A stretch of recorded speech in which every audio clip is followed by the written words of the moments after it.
하나님이 당신을 형통하게 하십니다. 여러분, 형통하다는 말보다 더 큰 말은 뭐냐면 하나님이 함께 하셨기 때문에 형통합니다. 이 말, 하나님이 함께 하심이 더 큰 말입니다. 여러분, 우리가 하나님이 함께 하심으로 말미암아 신앙 고백이 있어야 됩니다. 아브라함처럼, 요셉처럼, 야곱처럼 자기만의 신앙 고백이 있어야 됩니다. 그 신앙 고백을 통해서 이 세상을 살아갈 수 있는 힘을 얻게 되기 때문에 그렇습니다.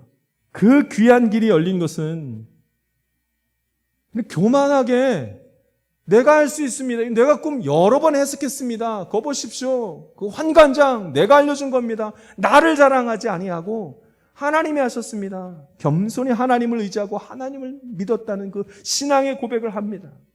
신령한 것은 내게 있지 않습니다. 나는 신령하지 않아요. 하나님이 하시는 거예요. 이 얼마나 용기 있는 답변입니까? 형통한 길을 가는 자들이 가지고 있는 공통된 점이 바로 이겁니다. 겸손하게 하나님을 찾습니다. 은혜가 무너질 때는, 교만할 때 은혜가, 하나님과 함께했던 그 은혜가 다 무너져 버리고 맙니다. 영적인 교만. 스스로 신령하고 거룩하다고 자꾸 생각하는 거예요. 한번 예배 잘 드리면 쫙 내가 신령한 것처럼 여기고, 한번 예배 시간에 자기가 제대로 예배를 드리지 못하고 딴 생각하고 예배 한번 빠지고 뭐 이러면 신령한 것이 쭉 빠져나간 것처럼 그렇게 생각한단 말이죠. 어디 그렇겠습니까? 어떻게 이렇게 불가능한 일이 가능한 일이 되게 되었을까요? 하나님이 그렇게 하십니다. 그가 겸손하게 내가 한 것이 아니라 하나님이 하셨습니다 했더니 하나님이 높이 드시기 시작합니다.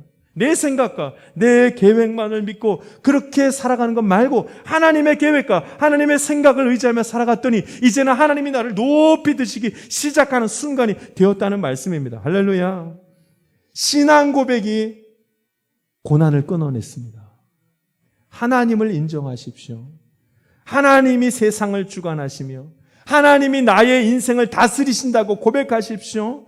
그러면 요셉에게 나타났던 이 일, 고난의 그 틀 안에 갇혀서 절대로 빠져나오지 못할 것 같은 그 자리에서 벗어나는 일들이 순식간에 일어나는 것을 경험하게 될 것입니다.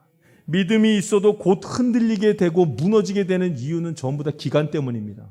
환난의 기간이 길어지고 고난의 기간이 길어지기 시작하면 전부 다 소망을 잃어버리고 다시 절망하고 믿음이 흔들흔들해질 수밖에 없습니다.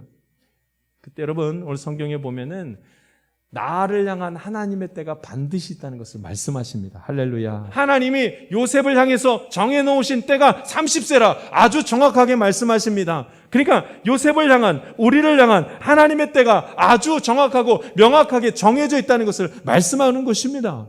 우리는 환난이 있고 고난이 있으면 은혜 가운데 있지 않다고 생각합니다.